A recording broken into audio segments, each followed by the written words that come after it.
भाई पटेल थे, उसके बाद कोई नहीं जीत सका। इसकी जिम्मेदारी किस पर है?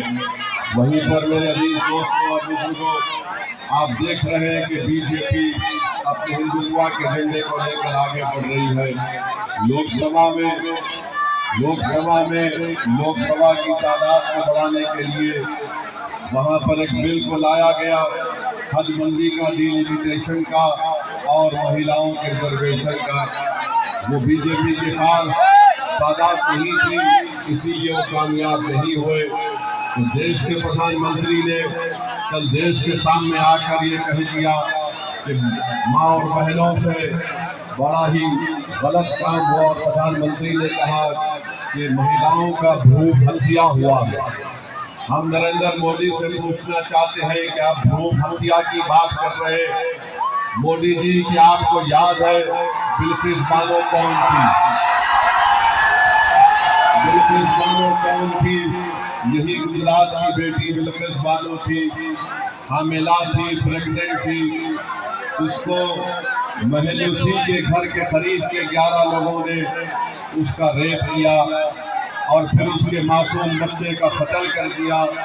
जब कोर्ट ने महाराष्ट्र में बिल्किस बानो के इन जालिमों को सजा दी, यही नरेंद्र मोदी की सरकार ने बिल्किस बानो का रेप करने वालों को और उसकी औलाद की हत्या करने वालों को छोड़ दिया। आज देश के प्रधानमंत्री बोलते हैं कि बिल पास नहीं हुआ तो भ्रूण हत्या है। देश के प्रधानमंत्री, आप जानते होंगे कि जब आप गुजरात के चीफ मिनिस्टर थे, आपको जकिया जाफरी, आप जानते होंगे इस नाम को। बताओ उसके साथ क्या हत्या, क्या जुल्म किया गया था। मेरे अजीज दोस्तों और बुजुर्गों, भ्रूण हत्या की बात देश के प्रधानमंत्री करते हैं, मगर गुजरात में सबसे कम अगर नंबर आता है भ्रूण हत्या का तो सूरत जिले का आता है। आपको मालूम 835 बच्चियां पैदा होती है 1000 बच्चों के ऊपर, सबसे कम सूरत जिले में है। आज बीजेपी उस पर बात करने को तैयार नहीं है। मेरे अजीज दोस्तों और बुजुर्गों, याद रखिए, भारत की जमहूरियत की तलखती बनती है कि जिस समाज के पास उसका नेता होगा उसी की आवाज को सुना जाएगा। जिस समाज के पास उसका नेता नहीं होगा, ना उसके आंसू पोंछने कोई आएगा, ना हमारी माँ और बहनों के ख्वाबों को पूरा करने के लिए कोई आएगा, ना अगर हुकूमत और पुलिस की तरफ से कोई जुल्म किया जाता है तो रोकने के लिए कोई नहीं आएगा। बताओ, अपने आप के दिल के अंदर हाथ रखकर पूछिए, अपने जमीन से पूछिए, अपने दिमाग से पूछिए कि बताओ तुम्हारी कोई सियासी आवाज है क्या? बताओ कोई तुम्हारे लिए रहने वाला है क्या? मेरे अजीज दोस्तों और बुजुर्गों, हम सिर्फ वोट डालने वाले बनकर रह गए, हम वोट लेने वाले नहीं बने। मजलिस इत्तेहादुल मुस्लिमीन आपसे कह रही है कि तुमने 65 साल किसी को वोट डाला, तुमने गैरों का साथ दिया। आज ओवैसी तुम्हारे दरमियान में खड़े होकर कहता है कि अपनों का साथ दो, मेरा साथ दो, मेरी भाई, मेरी माँ और यहाँ से मीम पार्टी को कामयाब और कामरान कर लो। लोकसभा में 2 दिन पहले बहस हुई, पार्लियामेंट के अपोजिशन पार्टी से बहुत से एमपी बोले। बताओ, किसी ने अगर उस पूरी पार्लियामेंट में उठकर कहा कि इस देश में 18 करोड़ मुसलमानों की आबादी है और सिर्फ 4% लोकसभा के इलेक्शन जीत कर आते हैं, आखिर क्यों हम नहीं जीत पा रहे? आखिर क्यों हमको रोका जा रहा है? ये बात हमने पार्लियामेंट में उठाकर कही और हमने कहा कि बीजेपी किसी मुसलमान को टिकट नहीं देती है और दूसरी तरफ सेकुलर पार्टियां उम्मीद करती है कि उनको मुसलमानों के वोट के लिए जाकर पूछना ना पड़े। मेरे अजीज दोस्तों, बुजुर्गों, नौजवानों, खास करके नौजवानों से अपील कर रहा हूँ कि आने वाला कल तुम्हारा है। तुम्हारे अच्छे मुस्तकबिल के जरूरी है कि जमीनी सतह से आपकी लीडरशिप को बनाया जाए। वो काम आपको करना है। याद रखो, नारों से लीडरशिप नहीं बनती, बड़ी बड़ी बातों से लीडरशिप नहीं बनती। एयर कंडीशन कमरे में बैठकर लीडरशिप नहीं बनती। लीडरशिप बनेगी तो मतदान के दिन जब आप अपने पूरे होश और हवास में रहकर मजलिस इत्तेहादुल मुस्लिमीन के अपने वोट का इस्तेमाल करेंगे तो सूरत में एक इनकलाब बर्पा होगा इंशाअल्लाह ताला। सूरत में आपकी लड़ाई लड़ने वाला कोई पैदा होगा, वरना याद रखो आसमान या जमीन से निकलकर कोई तुम्हारा नेता नहीं बनेगा। मजलिस ये चाहती है कि आप नेता बनो और अपने मुकद्दर के फैसले करो। वहीं पर आप जानते हैं कि गुजरात में बीजेपी की हुकूमत ने यूनिफॉर्म सिविल कोड के नाम पर यूसीसी को नाफिज कर दिया। हम पूछना चाहते हैं बीजेपी आरएसएस से, ये कैसा तुम्हारा यूनिफॉर्म सिविल कोड है जो 16% आदिवासियों को उससे मुस्तस्ना रखता है?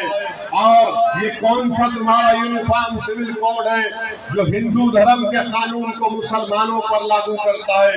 हिंदू धर्म के तौर तरीके अलग है, मुस्लिम धर्म के शादी और ब्याह के तरीके और अलग है, तलाक देने के तरीके अलग है। आज बीजेपी की सरकार गुजरात में यूनिफॉर्म सिविल कोड के नाम पर हिंदू धर्म के कानून को लागू करती है। आप बताइए, ये संविधान की दफा 25 के खिलाफ है, मगर बीजेपी हमको हमारे मजहब से दूर करना चाहती है जो संविधान के खिलाफ है। हम ऐलानन कहते हैं कि हम जब तक जिंदा रहेंगे हम अपने दीन इस्लाम को छोड़ने वाले नहीं है, हम उस पर अमल करते रहेंगे। आप कानून जरूर बना रहे हो, मगर हमारे सवाल का जवाब दो कि इस्लाम, पहले तो तुमने कहा कि ट्रिपल तलाक गलत है, अब तुमने गुजरात में पूरे तलाक को खत्म कर दिया। तुमने कहा कि मुस्लिम बेटियों को अपने बाप की जायदाद में हक नहीं मिलता है, मगर तुम ये कह रहे हो कि विल पावर के जरिए कोई बाप या कोई माँ अपनी एक जायदाद पूरी औलाद को दे दे। बताओ, जब तक विल पावर रहेगा तो बेटियों का उनका हक कैसे मिलेगा? इस्लाम में दादा की जायदाद में पोते का हक नहीं होता, हिंदू धर्म में होता है। तो बीजेपी ने यहाँ पर कह दिया कि पोते को दादा की जायदाद में हक मिलना चाहिए। सवाल ये पैदा होता है कि आखिर क्यों आप हिंदू धर्म के रिवाजात को, कानून को आप गुजरात के 10% मुसलमानों पर लागू कर रहे हैं? ये कौन सा यूनिफॉर्म सिविल कोड है? ये यूनिफॉर्म सिविल कोड नहीं, ये यूनिफॉर्म सिविल कोड नहीं है, ये मुसलमानों के इस्लाम से दूर ले जाने की कोशिश की जा रही है। याद रखिए मेरी इन चीजों को। और डिस्टर्ब एरिया एक्ट बना दिया गया। सूरत में हमारी एक हिंदू बहन ने एक मुसलमान को जायदाद बेचा तो उस पर आपने पाबंदी लगा दी। अब ये कह रहे कि फसाद अगर हो सकता है तब भी कोई नहीं बेच सकता है। बहरहाल मेरे अजीज दोस्तों और बुजुर्गों, मुझे एक और जगह पर जाना है। आप तमाम से अपील कर रहा हूँ कि आप पतंग को वोट देंगे इंशाअल्लाह। हाथ उठाकर बोलिए, आप पतंग को वोट देंगे। वो फोन की लाइट खोल करके बताइए कि आप पतंग को वोट देंगे, ताकि बीजेपी, मोदी, आरएसएस की दिमाग की बत्ती खुल जाए। तो सूरत में इंशाअल्लाह ताला पतंग को वोट लग दबेगा। तो लगाओ मेरे साथ नारा, नारे तकबीर, मजलिस इत्तेहादुल मुस्लिमीन, मजलिस इत्तेहादुल मुस्लिमीन, हमारा इत्तेहाद जिंदाबाद, हमारा इत्तेहाद जिंदाबाद। हमारे साथ एक्शन करिए, कैसा करेंगे और जिस दिन वोट पड़ेगा उस दिन गेम बदल देंगे इंशाअल्लाह। पूरों का गेम बदलना है आपको अपने इत्तेहाद से। बहुत बहुत शुक्रिया। अस्सलाम वालेकुम।